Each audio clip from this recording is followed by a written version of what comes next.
देख रहे हैं राष्ट्र तक न्यूज। मैं हूं आपके साथ निहाली। चलिए अब रुक करते हैं आज की खबर की ओर। भारतीय जनता पार्टी के पराग मेहता ने रायगढ़ जिले की पाली नगर पंचायत के नगर अध्यक्ष पद का चुनाव जीत लिया। उन्हें 15 में से 9 वोट मिले, जबकि शिवसेना सिंधी गुट की उम्मीदवार कल्याणी दफ्ती को 5 वोट मिले। 1 वोट तटस्थ रहा। भारतीय जनता पार्टी के पराग मेहता की जीत के बाद पाली शहर में जोरदार संगीत के साथ एक भव्य जुलूस निकाला गया। इस अवसर पर सांसद धैर्यशील पाटिल, भाजपा नेता प्रकाश देसाई, सतीश धारप, राजेश मपारा आदि पदाधिकारी एवं कार्यकर्ता उपस्थित थे।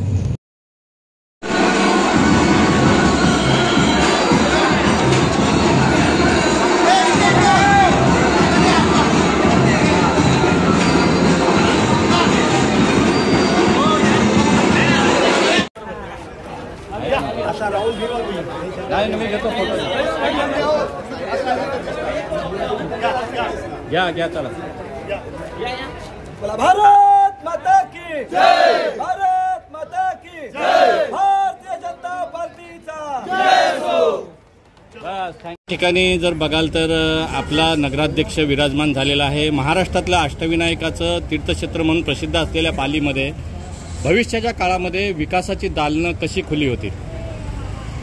सर्वात महत्त्वाची गोष्ट म्हणजे अशी आहे की आता पराग मेहता हे नगराध्यक्ष झालेले आहे। सोबत राष्ट्रवादीची सगळी मंडळी आहेत, आरिफ सारखा सहकारी आहे, अजून आमचा डोंगरे आहे, सावंत आहे, ही सगळी मंडळी आणि याच्याही पेक्षा अधिक अनुभवी असलेले मार्गदर्शक त्यांच्या पाठी मार्गदर्शन करण्याकरता आहेत। अपेक्षा अशी आहे की त्यांना या ठिकाणी जे ते लोकप्रतिनिधित्वाचा काळ जो भूषवणार आहे त्याच्यामध्ये पालीच्या काही मूलभूत समस्यांना त्यांनी हात घालावा अशी या ठिकाणी अपेक्षा आहे। त्याच्यामध्ये अनेक समस्या आहेत, त्यातली माझं म्हणणं असं आहे की पहिल्यांदा त्यांनी पाण्याचा प्रश्न या ठिकाणी हातामध्ये घ्यावा।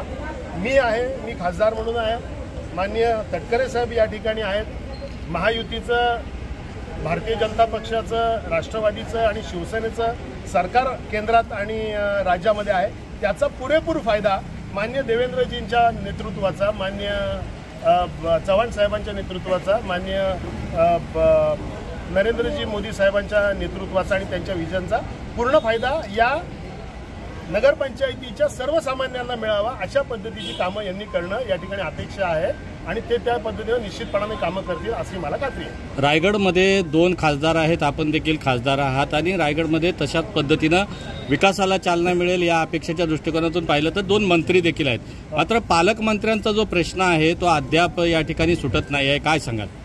पालकमंत्र्यांच्या प्रश्नाबाबत मला अनेक पत्रकारांनी विचारलं आणि अनेकांना जे उत्तर दिलं तेच मी तुम्हाला या ठिकाणी देतो। हा प्रश्न माझा नाही, हा प्रश्न ज्यांना विचारायचा आहे त्यांना विचारा आणि आपल्या काय म्हणतात त्याला कुतूहलाचं या ठिकाणी शमन करतो। राष्ट्रवादी असेल, शिवसेना असेल, यांच्यामध्ये तिढा सुटत नसेल तर मागे रवींद्र पाटील म्हणाले होते आमदार की भाजपला ही संधी मिळावी, कसं बघता याकडे? नाही, रवी पाटील साहेब जे बोलले हे भाजपचे ते या ठिकाणी लोकप्रतिनिधी आहे, त्यामुळे त्यांची या ठिकाणी बोलतानाची भावना एवढीच होती की असं जर असेल तर आम्ही सुद्धा चांगलं काम करू शकतो अशी रवी पाटील साहेबांची भावना होती। खासदार म्हणून भविष्यात रायगड जिल्ह्याच्या विकासासाठी आपण केंद्रामध्ये, सरकारमध्ये नरेंद्र मोदी साहेबांच्या माध्यमातून कोणकोणती संकल्पित विकास कामं मोठी करण्याचे आपले धोरण आहे? ज्या व्यक्तिगत कामांची आवश्यकता या भारतीय जनतेला आहे आणि म्हणून अनेक नाना विविध योजना व्यक्तिगत लाभाच्या आणि सामूहिक लाभाच्या ज्या माननीय नरेंद्रजी मोदी यांच्या सरकारने या ठिकाणी आणलेल्या आहेत त्या सर्वच्या सर्व योजना या मतदारसंघामध्ये